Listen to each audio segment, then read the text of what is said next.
The phone call from my lawyer came at 6 in the morning, which is never a good sign.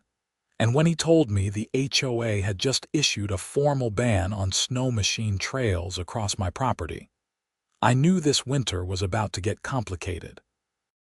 I sat up in bed, rubbing my eyes against the early Montana darkness. My property, all 300 acres of it, sat in the heart of the Bridger Mountains just outside of Bozeman. I had bought the land 5 years ago specifically because it was perfect for snow machining, with rolling hills, natural trails, and enough wilderness to make you forget civilization existed. The previous owner had used it the same way for decades. But then, the Mountain View Estates HOA had formed 2 years ago, encompassing the luxury homes that had sprouted up around the base of the mountains. And with it came Susan Patterson, the president who seemed to think her jurisdiction extended far beyond the actual HOA boundaries. "Ian, are you listening to me?" my lawyer Tom asked. His name was Tom Mitchell, and he had handled my property purchase back in the day. "Yeah, I am. But Tom, they cannot ban anything on my property. I am not even part of their HOA. I know that, and you know that." But apparently, Susan has convinced the board that snow machine noise constitutes a nuisance under Montana state law, and she has filed for an injunction. The judge granted a temporary order until a hearing next month. I stood up and walked to my window. My house sat on the eastern edge of my property, with a clear view of the mountains. Beyond my western boundary, about half a mile across my land, sat the only road access to Pinnacle Ski Lodge, a small but popular resort that had been there since the 1970s.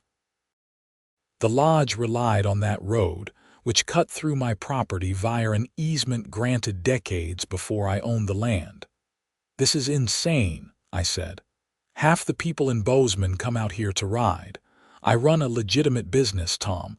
I have permits, insurance, everything." "I know.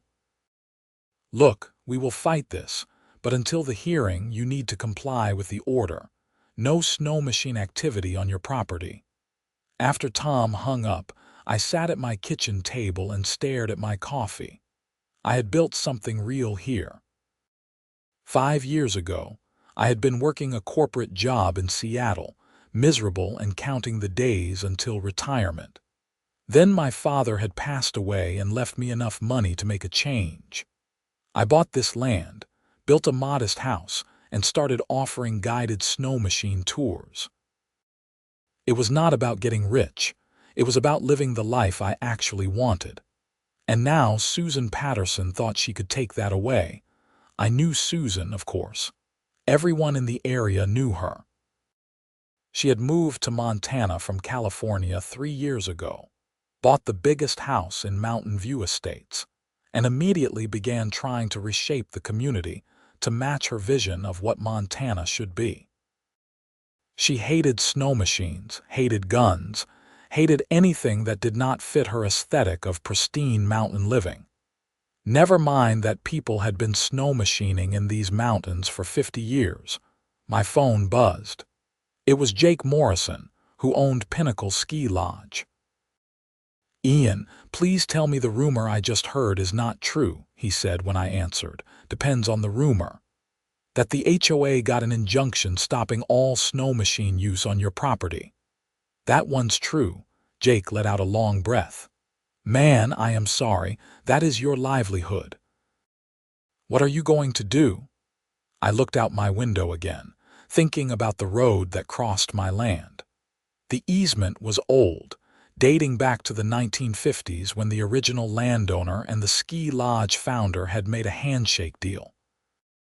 The easement had been properly recorded, which meant the lodge had a legal right to use that road.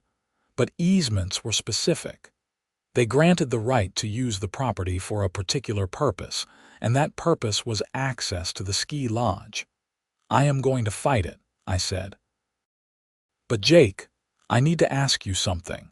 That easement for the road across my property, does it specify that the road has to remain public? What do you mean? I mean, the easement gives the lodge the right to use the road, but does it say anything about public access? There was silence on the other end. Jake was a smart guy. He knew where I was going. Ian, do not do anything stupid. I am just asking a legal question. The road is the only way to access the lodge in winter. You know that. The county road on the other side gets buried in snow and is not maintained until spring. I know. I am just thinking out loud. Talk to you later, Jake. I called Tom back. I need you to pull the exact language of the easement on my property, the one for the road to Pinnacle Ski Lodge. Why? Because I want to know exactly what rights it grants and what it does not grant. Tom was quiet for a moment. Then he said, "You are thinking about restricting access. I am thinking about understanding my legal rights. Ian, be very careful here. You start a war with the ski lodge, and you will have the whole community against you. The HOA already started the war. I am just responding." It took Tom 3 days to get me the information. The easement, as written, granted Pinnacle Ski Lodge and its employees the right to use the road across my property for the purpose of accessing the lodge.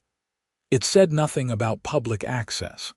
It said nothing about customers, guests, or anyone else.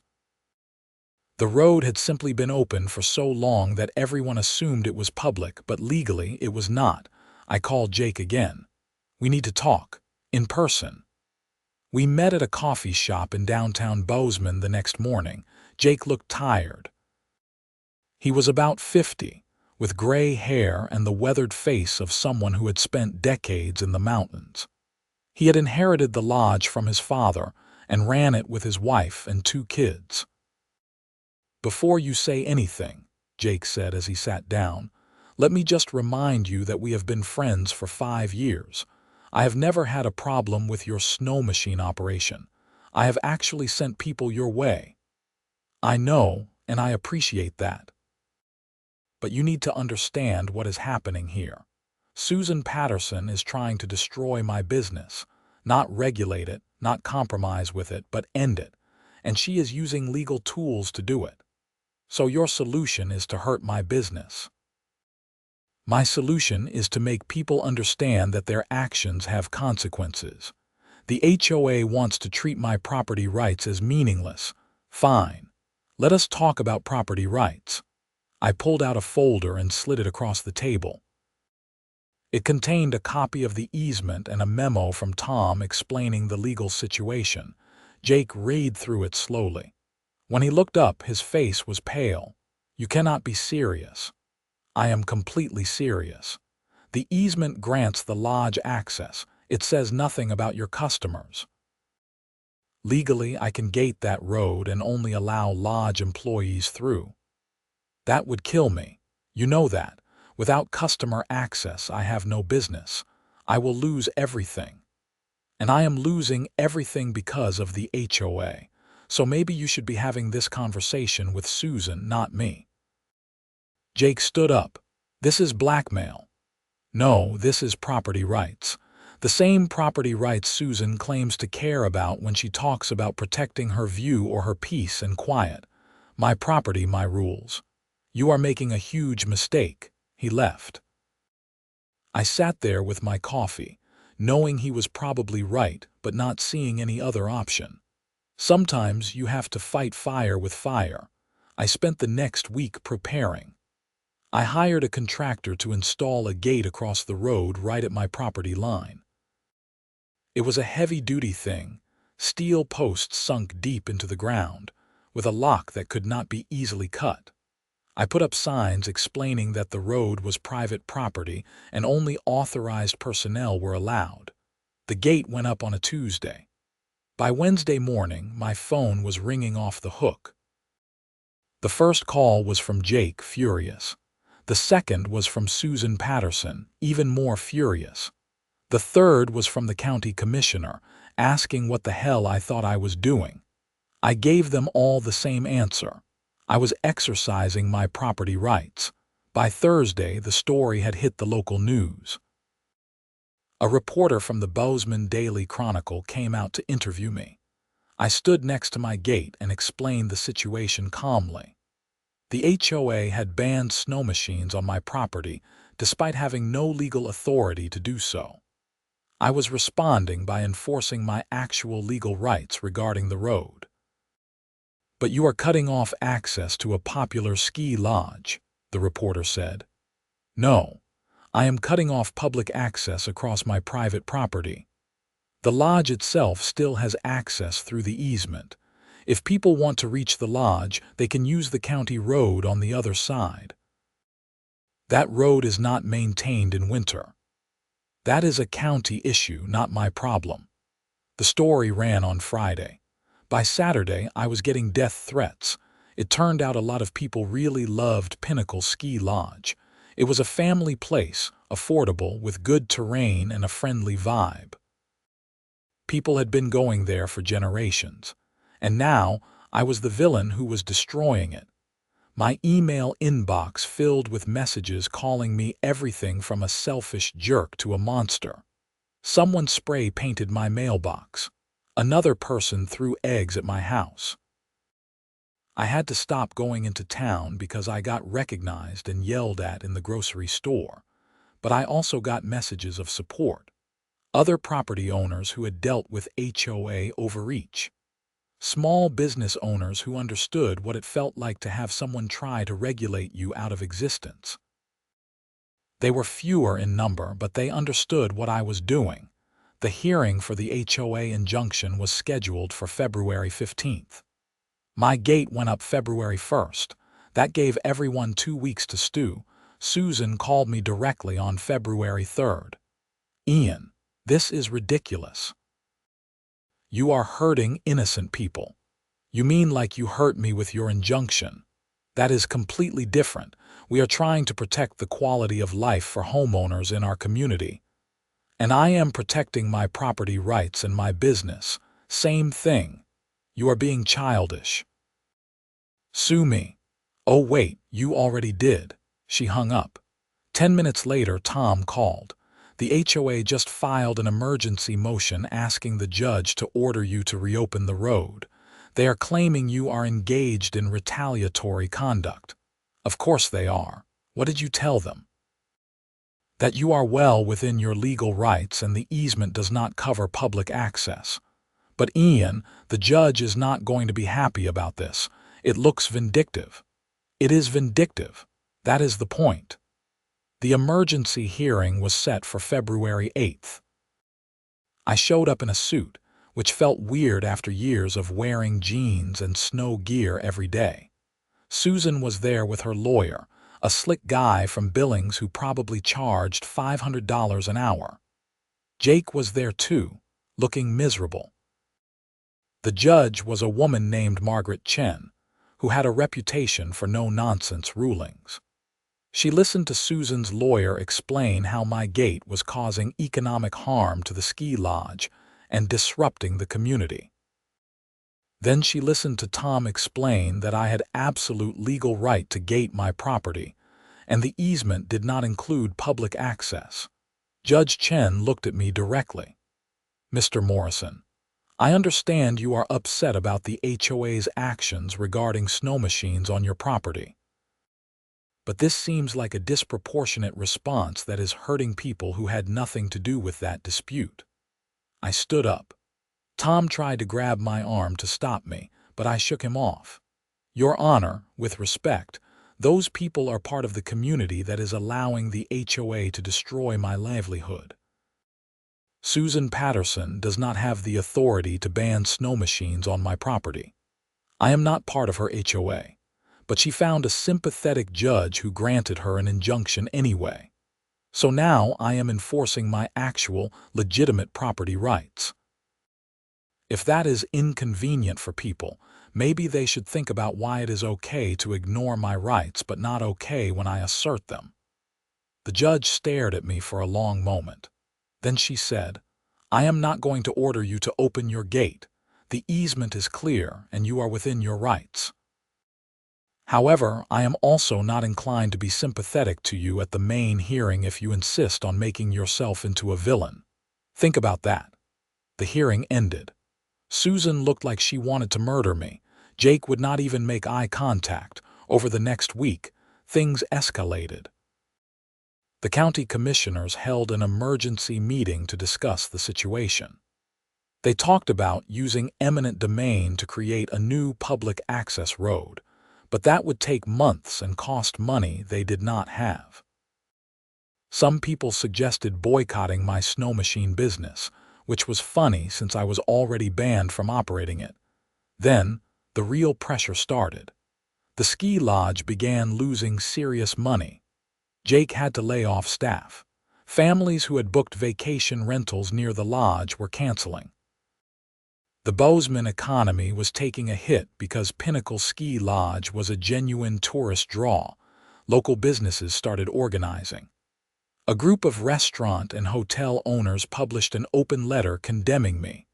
The Chamber of Commerce asked me to meet with them. I declined. But I was also watching the HOA, because this was never really about the ski lodge. It was about forcing Susan to back down. On February 12th, 3 days before the main hearing, I got a call from a number I did not recognize. "This is Ian." "Mr. Morrison, my name is Carol Henderson. I am on the board of the Mountain View Estates HOA. I sat up straighter. Carol was the vice president, a quieter presence than Susan but reportedly more reasonable. "What can I do for you? I am calling without the knowledge of the rest of the board.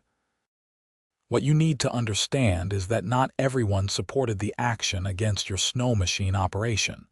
Susan pushed it through over the objections of several of us. She has been increasingly difficult to work with, and this situation has made it worse. Then remove her. It is not that simple. She has supporters on the board, and HOA politics are complicated. But I wanted you to know that if the injunction were dropped, would you reopen the road immediately? Even if it means you do not get any formal apology or admission of wrongdoing."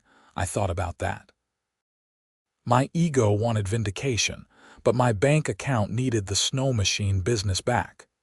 "Yes, I do not need an apology. I just need to be left alone to run my business. Let me see what I can do." She hung up. I sat there wondering if I had just been played or if there was actually a path out of this mess. The next day, Tom called with news. "The HOA has filed a motion to withdraw the injunction. No explanation, just a one-sentence filing saying they are dropping the matter." "Are you serious?" "Completely." Susan's lawyer seemed blindsided. "I think the board went around her. So I can operate again, once the judge signs off, yes, which she will, probably by end of day." I called the contractor and told him to take down the gate. By that evening, the road was open. I sent an email to Jake apologizing for the disruption and explaining that I had never wanted to hurt his business, just force the HOA to back down. He called me an hour later. "That was the worst 2 weeks of my life. I know. I am sorry. Do not apologize. I get it. I do not like it, but I get it. Susan had no right to do what she did." "How much did you lose?" "Enough that I will be feeling it for months, but I will survive. Unlike if you had kept the gate up for the whole season." The main hearing on February 15th was anticlimactic. The judge officially dismissed the case with the HOA's motion to withdraw, but she also took a moment to lecture everyone involved. This entire situation was a waste of everyone's time and money.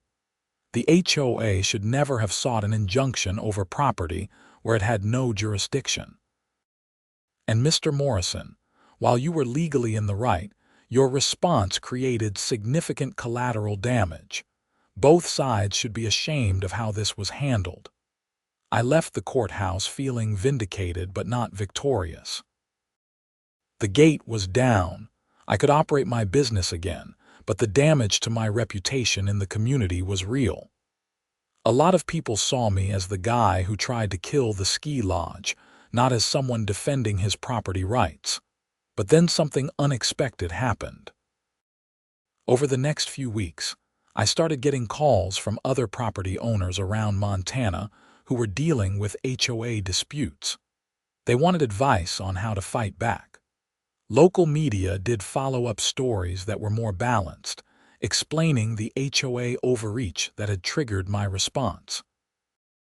Slowly, the narrative started to shift, and Susan Patterson's reign as HOA president came to a sudden end. At the March board meeting, Carol Henderson led a vote to remove Susan from the presidency, citing her pattern of overstepping her authority and creating legal liability for the HOA. Susan fought it, but she lost. She resigned from the board entirely a week later. I heard through the grapevine that she was planning to move back to California.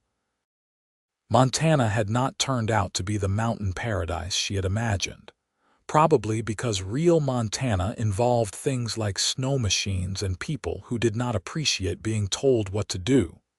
In late March, Carol Henderson called me again. "Mr. Morrison, I wanted to let you know that at our last board meeting, we passed a formal resolution stating that the HOA recognizes it has no jurisdiction over your property and will not seek to interfere with your business operations in the future. I thought you would want that in writing." "I appreciate that, thank you. And I wanted to apologize on behalf of the board for the trouble this caused. Susan was out of control and we should have stopped her sooner." After the call, I walked outside. Spring was starting to arrive in Montana, which meant the snow would be melting soon and the snow machine season would end. It had been a brutal winter, but I had survived it. My business resumed in early February once the gate came down, and despite losing 2 weeks, I managed to book enough tours to keep the lights on. Some people canceled on me, still angry about the ski lodge situation, but others specifically sought me out because they liked what I had done. Defending property rights resonated with a lot of Montanans, even if my methods had been controversial. Jake and I rebuilt our friendship slowly. He invited me to the lodge for a beer in late March, and we sat at the bar talking like old times. His business was recovering, and he was optimistic about the spring skiing. "You know what the crazy thing is," he said. "All this drama actually brought more attention to the lodge. We have been getting calls from people all over the state who heard about the controversy and want to check us out." "Glad I could help with your marketing," I said, and we both laughed. But the situation was not completely over. In early April, I got a certified letter from Susan Patterson's lawyer. My stomach dropped when I saw the return address. I opened it expecting a lawsuit. Instead, it was a personal letter from Susan herself. "Mr. Morrison," it read, "I am writing to acknowledge that I made significant errors in judgment regarding your property and business. I allowed my personal preferences regarding snow machines to override basic principles of property rights and fairness. I should never have pursued the injunction, and I am sorry for the damage it caused to your livelihood. I am also sorry that my actions created the situation that led to your gating the road, which hurt Mr. Morrison's ski lodge. None of this should have happened, and it is my fault that it did. I hope you can accept this apology, even though I understand if you cannot. Sincerely, Susan Patterson." I read the letter 3 times. It was not what I expected. Susan had always struck me as someone incapable of admitting fault. Maybe losing the board position and facing community backlash had changed her perspective. Or maybe she was just trying to avoid a defamation lawsuit. Either way, it was something. I wrote back a brief note saying I accepted her apology and hoped she found happiness wherever she ended up. It felt like the right thing to do. Spring turned to summer, and the drama of the winter faded into local legend. I diversified my business, offering ATV tours in the warmer months and building up a client base that was not dependent on just snow machines. I also got more involved in local property rights advocacy, joining a group that helped landowners deal with HOA overreach. In August, the Mountain View Estates HOA held its annual meeting, and Carol Henderson invited me to speak. I almost declined, but Tom convinced me it was a good idea. "These are your neighbors," he said. "You do not have to like them, but you share a community. Better to build bridges than burn them." So I showed up. The meeting was at the community center, a nice building the HOA had built with member dues. There were about 75 people there, which was apparently a strong turnout. Carol introduced me and gave a brief summary of what had happened over the winter. Then I stood up to speak. I am not going to lie and say the events of February were fun for anyone. They were not, but they did teach me something important about community. A community only works when people respect each other's rights, even when they disagree. Susan Patterson and I disagreed about snow machines. That was fine. The problem was that she tried to use legal power to override my property rights instead of trying to find a compromise.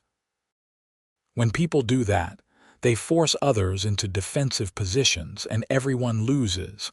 I hope we can all learn from what happened and do better going forward. There was polite applause. A few people asked questions, mostly friendly. One guy asked why I could not have just found a different way to respond instead of hurting the ski lodge. I gave him the honest answer, because nothing else would have worked. Susan was not interested in compromise. She wanted to win. The only way to make her back down was to create consequences that affected people with power and influence. I wish that had not been necessary, but it was.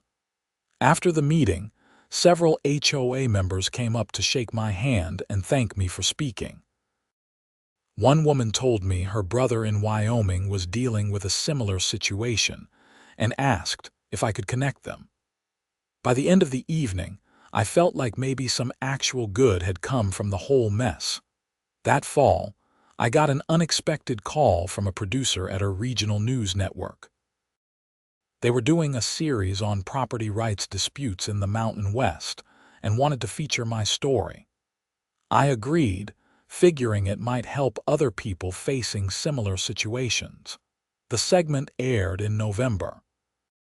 They did a good job presenting both sides, interviewing Jake about the economic impact on his lodge, talking to Carol about HOA governance, and letting me explain why I had felt backed into a corner. The response was overwhelmingly positive. I got emails from property owners across Montana, Idaho, and Wyoming thanking me for standing up to HOA overreach. By the time winter rolled around again, everything felt different. I had a fully booked schedule for Snowmachine tours. The HOA was under new leadership that actually respected boundaries. Jake's lodge was thriving, and he had even started booking some joint packages where people could do my Snowmachine tours and then ski at his lodge. On the first really good snow day in December, I took a group of tourists out on the trails across my property. The weather was perfect, the snow was deep, and the mountains looked incredible. As we stopped at a scenic overlook, one of the tourists asked me about the controversy from the previous winter. "Was it worth it?" he asked. "All that stress and fighting?" I thought about it for a moment, looking out at the landscape I had fought so hard to protect my right to use. "Yeah," I said, "it was worth it. Because if I had not fought back, I would have lost everything. Sometimes you have to stand up for yourself, even when it is hard and people do not understand. Property rights matter. Small businesses matter. And nobody should be able to take that away from you just because they do not like how you live your life." The tourist nodded. We got back on our snow machines and continued the tour. By the time Christmas arrived, my life had settled into a comfortable rhythm. The business was stable, my relationships in the community were repaired, and I had found a sense of purpose in helping other property owners navigate disputes with HOAs and local governments, On Christmas Eve, Jake invited me to a party at the ski lodge. It was a tradition he had started years ago, inviting locals and staff for food and drinks. I almost did not go, worried about running into people who still resented what I had done, but Tom convinced me to show up. "You cannot hide forever," he said, "and most people have moved on." The party was packed when I arrived. I recognized faces from town, from the HOA, from various parts of my life in Montana. Jake saw me come in and immediately brought me a beer. "Glad you made it," he said. "Thanks for inviting me." We stood there for a moment, and then Jake said something I did not expect. "You know, I have been thinking a lot about everything that happened last winter, and I realized something. You were right to do what you did." "What?" "I mean it. I was so focused on my business and what the gate was doing to me that I did not really think about what the HOA did to you first. They tried to destroy your livelihood over nothing. You fought back the only way you could. I respect that. Even though it hurt you. Even though it hurt me. Because the alternative was you losing everything and nobody caring. At least this way, people paid attention. Things changed. Susan is gone, the HOA is better run, and everyone learned something about respecting property rights. That would not have happened if you had just rolled over." We clinked our beers together. The party went late into the night. I talked to people I had not seen in months, made peace with a few who had been angry with me, and generally felt like part of the community again. It was a good feeling. As I was leaving, Carol Henderson stopped me. "Ian, I wanted to tell you that the board is considering some bylaw changes to make our jurisdiction more clear and prevent future disputes like what happened with you. Would you be willing to consult with us on that?" "Absolutely.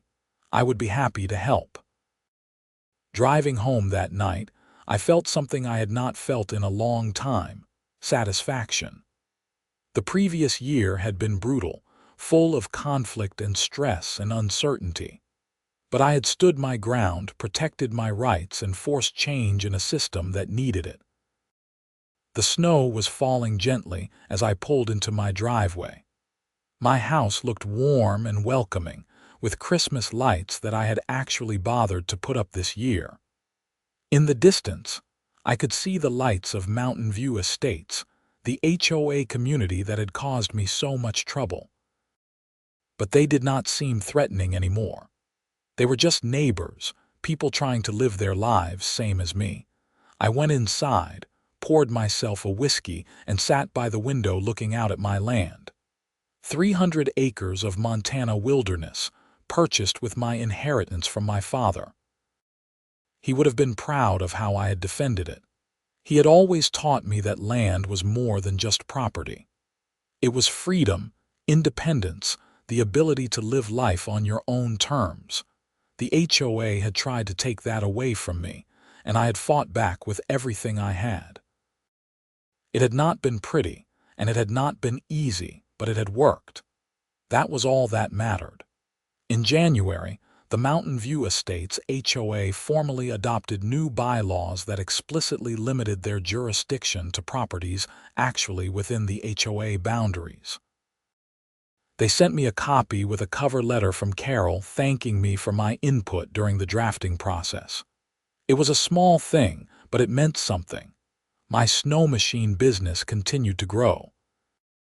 I hired an assistant to help with bookings and logistics, which freed me up to focus on the actual tours and developing new routes.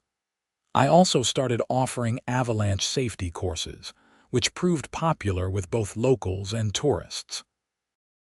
Jake and I developed a genuine friendship, stronger than it had been before the conflict. We had been through something difficult together and come out the other side. That created a bond that casual friendship never could. In March, I got a call from a property rights organization in Billings asking if I would speak at their annual conference. They wanted me to tell my story as an example of how individual citizens could stand up to overreaching HOAs and local governments. I agreed. The conference was in April. There were about 300 people there, mostly rural landowners and small business owners. I told my story from start to finish, not glossing over the controversial parts or making myself into a hero. I was honest about how my actions had hurt Jake's business and created community conflict. But I also explained why I had felt I had no other choice. The response was incredible. People lined up afterward to talk to me, to share their own stories of dealing with HOAs and government overreach, to ask for advice. I exchanged contact information with dozens of people and promised to help however I could. One of the people I met was a woman named Amy Zimmerman, who owned a ranch near Missoula. She was dealing with an HOA that was trying to stop her from running a legitimate cattle operation on her land, claiming the smell and noise violated their covenants. The problem was, her ranch predated the HOA by 40 years. "I feel like I am going crazy," she told me. "How can they come in decades later and tell me I cannot do what I have always done? They can try, but they will lose. You just have to be willing to fight." I connected Amy with Tom, who gave her the same aggressive defense he had given me. Last I heard, the HOA backed down completely after their lawyer explained they had no legal standing. By the summer, my experience had become something of a rallying point for property rights advocates across Montana. I did not set out to become a public figure, but that is what happened. I gave talks, wrote articles, consulted with other property owners, and generally tried to help people avoid the mistakes that had led to my conflict with the HOA. And through it all, I kept running my Snowmachine business. Because that was the point of everything. Not to become famous, not to win some abstract principle, but to preserve my ability to live the life I wanted on my own land. In August, I got an email that surprised me. It was from Susan Patterson. She had moved to Denver and was working for a nonprofit that helped communities develop fair and effective HOA governance. She wanted to use my story, with my permission, as a case study in what not to do. "I have learned a great deal from what happened in Bozeman," she wrote. "My actions were wrong, and they caused significant harm to you and to the community. I am trying to do better and help others avoid the mistakes I made. If you are willing, I would appreciate the opportunity to talk with you about your perspective on what happened and what could have been done differently." I thought about it for a few days, then agreed to a phone call. We spoke for over an hour. Susan was different than I remembered, more humble and reflective. She acknowledged that she had let her personal preferences override her judgment and that she had abused her position as HOA president. "I thought I was protecting the community," she said. "But what I was really doing was imposing my will on people who had every right to disagree with me. That is not leadership. That is tyranny." "I appreciate you saying that," I told her, "and I think it is great that you are using the experience to help others. That takes courage." By the time September rolled around, I had been living in Montana for 6 years. It felt like home in a way Seattle never had. I knew my neighbors, understood the rhythms of the community, and had built a business that supported not just me but several employees. The conflict with the HOA, as difficult as it had ultimately made me a part of the community in a deeper way. One evening in late September, I was sitting on my porch watching the sunset when Tom called. "I have interesting news," he said. "Remember how the county commissioners talked about using eminent domain to create a new access road to the ski lodge? Yeah, but I thought they dropped that after the gate came down." They did, but now they are actually moving forward with it for a different reason. They want to improve winter access to the whole area, including the lodge but also other properties. They are going to maintain the road year-round. How does that affect me? It does not really. Your easement stays in place, but there will be an alternative route that does not cross your property, which means future disputes cannot hold the lodge hostage. I thought about that. Part of me felt like it took away my leverage if the HOA ever came after me again. But a bigger part of me was relieved. I had never wanted to be in a position where I had to hurt Jake to protect myself. I think that is probably good, I said. I think so too. It removes a pressure point that nobody should have had to deal with. That winter, my second full season since the conflict, was the best yet. The Snowmachine business was thriving, with bookings that extended into March. I had expanded my staff to 4 guides plus an office manager. We were becoming a real operation, not just a one-man show. The ski lodge was also doing great. Jake had made improvements over the summer, adding new runs and upgrading the lodge facilities.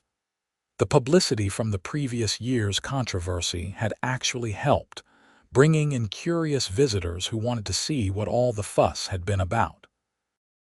In February, on the anniversary of the gate going up, Jake and I had lunch together in Bozeman. We talked about how much had changed in a year. "You know what I realized," Jake said. "That whole situation was probably the best thing that could have happened to both of us." I know that sounds crazy, but think about it. You got the HOA off your back permanently. I got a wake-up call that I needed to improve my business. The county invested in better road infrastructure, and the HOA got better leadership. Everyone is better off than they were before. That is a generous way to look at it. Maybe. But I would rather focus on what we gained than what we lost. That felt like wisdom. I had spent so much time during the conflict focused on what I was losing that I had not thought much about what I might gain.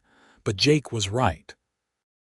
The experience had strengthened my business, my resolve, and ultimately my place in the community. We finished lunch and went our separate ways. As I drove home, I thought about the journey that had brought me to Montana. Leaving a corporate job I hated, buying land with my inheritance, building a business from scratch, fighting off an overreaching HOA, and finding a community that, despite its flaws, felt like home. None of it had been easy. Some of it had been brutal, but all of it had been worth it. The snow was falling gently as I pulled into my driveway, and I could see fresh Snowmachine tracks across my property from the tour group that had gone out that morning. My land, my business, my life, exactly as I had wanted it. Susan Patterson never did come back to Montana. I heard she was doing good work with her nonprofit in Denver, helping HOAs understand the limits of their authority and the importance of respecting property rights. I like to think that our conflict had taught her something valuable that she was now passing on to others. Carol Henderson continued as HOA president for 2 more years before stepping down. Under her leadership, Mountain View Estates became known as one of the better-run HOAs in the state, focused on maintaining common areas and property values without overreaching into areas where they had no jurisdiction. It became a model that other HOAs looked to. The road access to Pinnacle Ski Lodge improved significantly when the county completed their infrastructure project. The new maintained road meant Jake's business was never again vulnerable to a single property owner's decisions. It was a good outcome for everyone. As for me, I continued running my Snowmachine tour business, watching it grow year after year. I never forgot the lesson of that winter. That property rights matter, that you have to stand up for yourself even when it is difficult, and that sometimes the only way to force change is to create consequences that people cannot ignore. The gate was long gone, dismantled and hauled away. But the memory of what it represented remained. It was a line in the snow, a statement that I would not be pushed around, that my rights mattered as much as anyone else's. And in the end, that statement had been heard and respected, Montana winters are long and beautiful and sometimes brutal. But they are mine to enjoy on my own land, running my own business, living life on my own terms. That is all I ever wanted, and it is what I fought to keep. No HOA, no matter how determined, was going to take that away from me. And they never did.